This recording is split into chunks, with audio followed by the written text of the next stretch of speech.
periphrastic perfect, which is formed with the feminine noun of the main verb in the accusative plus an auxiliary verb. A periphrastic perfect is like I have done, I have seen, I have made. You use an auxiliary verb plus a main verb. Now, in Hittite, they do have, but only this perfect, periphrastic perfect, markan, which is the main verb, parteni, which is auxiliary, you have cut. Cut, you have. This is the only perfect they have.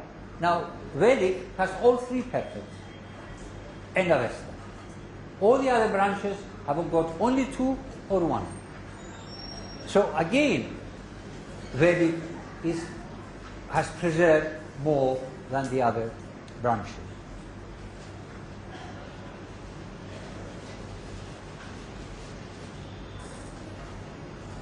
Can we have the next one, please? Now, here we come to a very important point, because you see Vedic reduplication, tataksha, dadarsha, simple Veda, periphrastic, gamayam, chakara. It first appears in the Atharva Veda. Mantrayam asa in Brahmanas. This is later. The first periphrastic perfect is with the auxiliary kr. Chakre, chakara. And it continues. Then in the Brahmanas appears as. To be. The verb to be. Mantrayam asa. Yes, you follow all this, yes? Good. Avestan has only with a, which corresponds to Sanskrit as, be. And here it is astara yeintim. Astara yeintim plus a, plus the verb to be. Must have corrupted. Now this is very interesting. Why? Because if, as the mainstream scholars claim, Avestan and the Vedic people were together in Iran, and the Indo-Aryans moved away, they should have moved away taking with them us, since Avestan has only us. Us should have been the first auxiliary to be used in the periphrastic perfect. But it is not. It is the second. It comes centuries after kr, because Brahmanas are centuries after Atharva Veda. So, what does this show us? It shows us, in fact, that Indo-Aryans and Iranians were together, but not in Iran, in Sapta Sindhu. And the Iranians moved away after As was developed. And in the process, they forgot or lost Kr, and they stayed only with Ah. This is the only reasonable, the only logical explanation. If you have doubts about it, you can ask me at question time.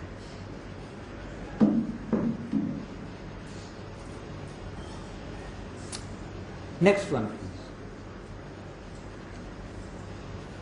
Well, here we are again with the original Western mainstream the Aryan invasion theory, and here where the Indo-Iranians were together as one group, and the Indians, the Aryans, the Vedic people moved away into Sapta Sindhu.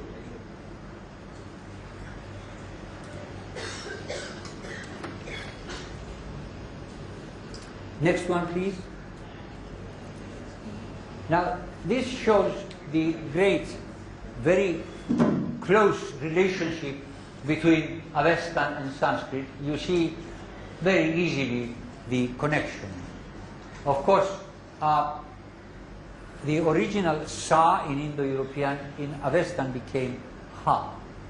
Hauma, Ahura, Hapta, Hindu. And Saraswati, do you know how it became in Avestan? Saraswati? The river Saraswati? Harachvaiti. Harachvaiti.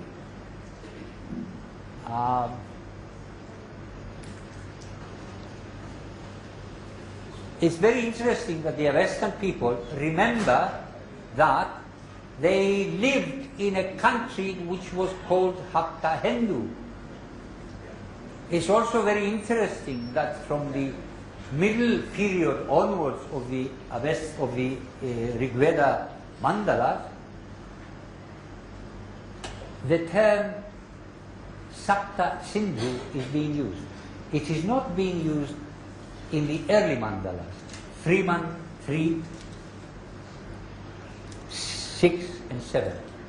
In books 3, 6 and 7, Sapta Sindhu, the phrase is not used. You have Sapta Yahweh, you have Sapta Srotas and so on. 7 rivers, yes, but not Sapta Sindhu. Sapta Sindhu appears in the later books, which again indicates that the Iranians moved away after this notion was developed. And they had this collocation, this phrase, 7 rivers, Sapta Sindhu. You follow me?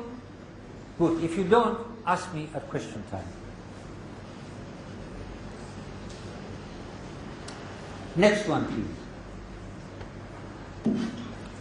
We look now at some nouns which indicate very close relationship. Brother, daughter, father, husband. I'm taking them alphabetically. Now you'll notice Sanskrit has got them all. But if you look at the others, Avestan also has it, but all the others do not have them all. For instance,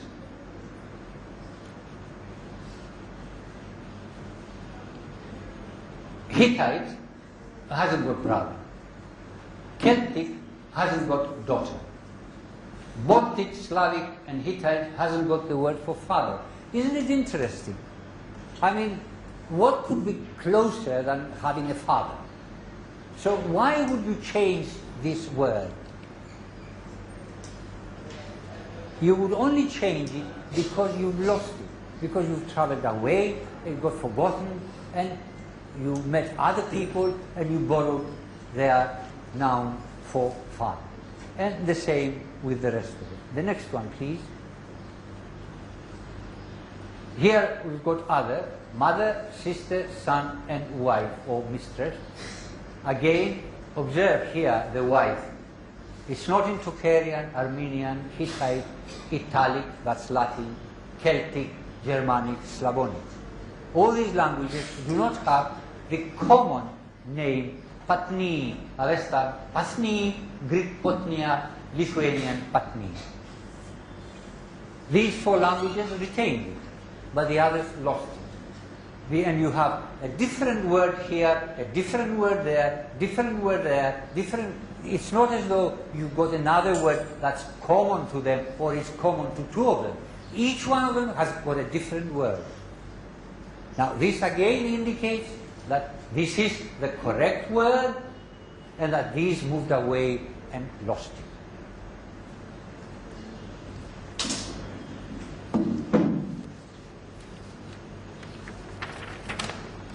Next one, please.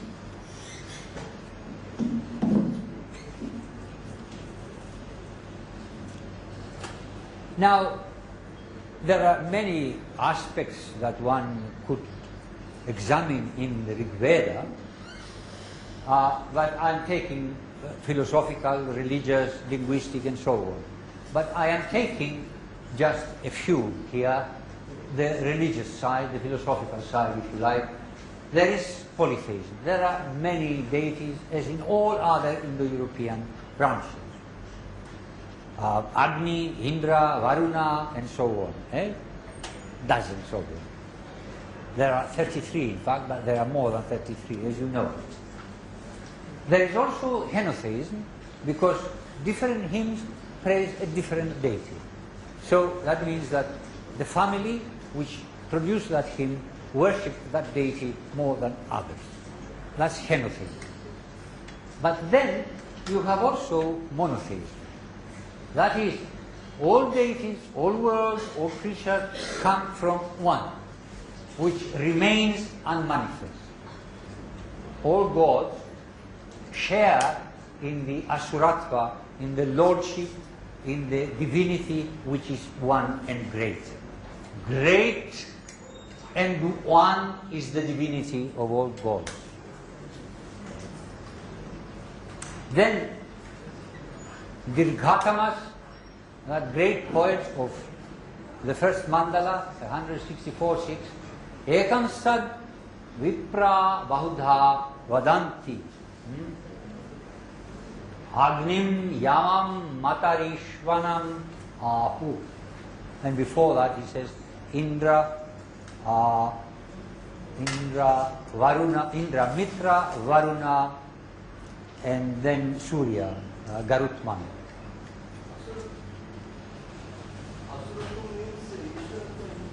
I'm sorry?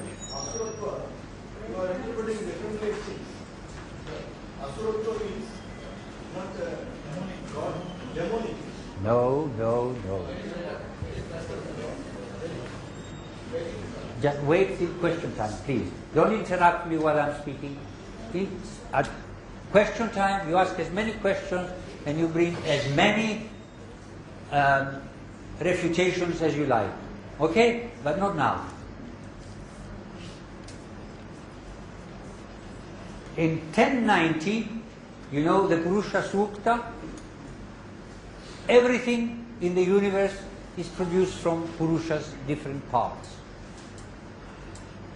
The sky, the forecasts, the mountains, the seas, and the sun and the moon from his eyes, and so on and so forth.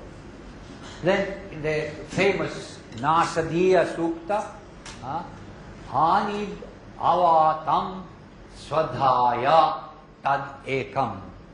That one which is beyond, prior to heaven, space, immortality and mortality, and therefore prior to time. Observe this. It says, before there was mortality and immortality. Mortality and immortality means time. Before there was rajas, space. Before space and time was that one. And it breathed by its own power without air, because there was no air either. There was absolutely nothing except that one. And from that one came the gods and then all the other creatures. Then 858-2, Ekam va idam vibhabhuva sarvam. Being one, it became all. Oops. And the final one, Eja dhruvam patyate ekam vishvam charat patatri vishunam vijatam. Moving, steadfast, moving yet unmoving. It governs. The one governs the totality. What walks, what flies, Vishunam, all the multifarious manifestations.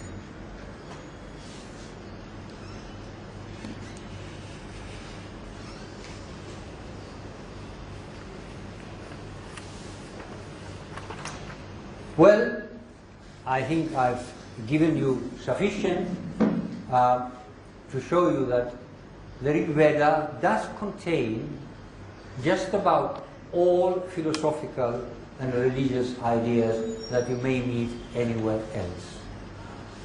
It contains linguistic elements that you will meet everywhere in the other Indo-European branches. As I said before, at the beginning, I confine myself to the Indo-European field because that's the one I know. I don't know other fields. I don't know Chinese or Japanese or Dravidian or anything else. But the important thing is that these people, these barbarian nomads, as they used to call them, had in fact the concept of the unity of the universe before, thousands of years before anybody else. And thus they showed that far from being, in fact, barbarian nomads, they were among the most civilized people the world has seen. And these are your ancestors.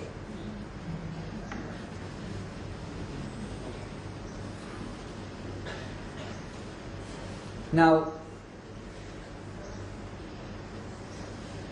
the Rigved and the Vedic culture is not a culture that builds large buildings, has machines, tools, weapons of war and so on, as other cultures. The Rigved is a monument of words and great poetry.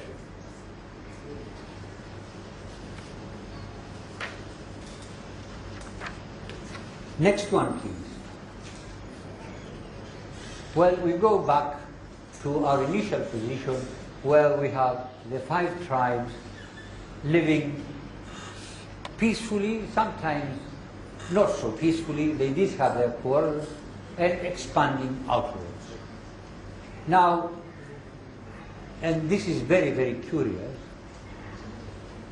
Baudhayana, you've heard of Baudhayana, he wrote Shurva Sutras, Shrauta Sutras also. Now, in the Shrauta Sutras, chapter 18, verse 14, he speaks of 2 migrations from this point, one eastward and one westward. Let's have the next one, please. The eastward one is called Ayava, because the leader was the Ayu, and the westward one was called Amavasa, because the leader was Amavasa.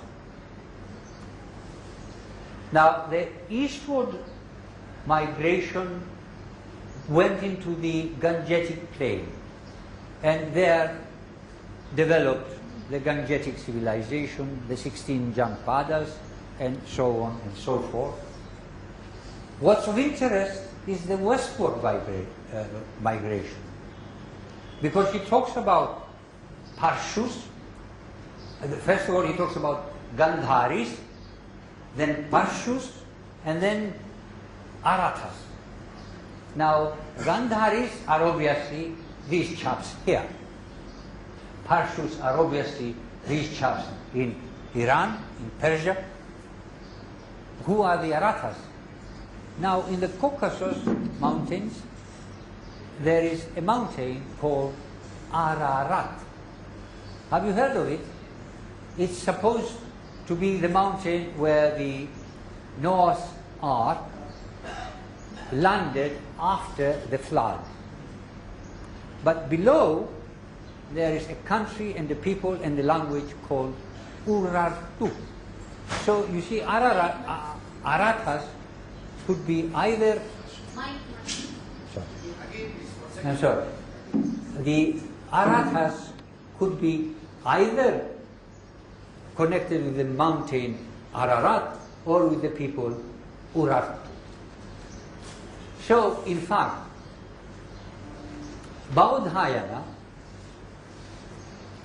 tells us very plainly that there was a migration from Sapta Sindhu northwestward, and there you have moving the Tocharian branch, and then the Iranian branch, and then all the other branches into the Middle East and into Europe.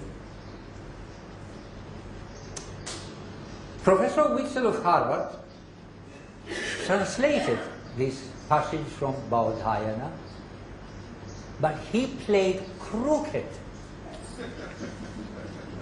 He mistranslated it deliberately.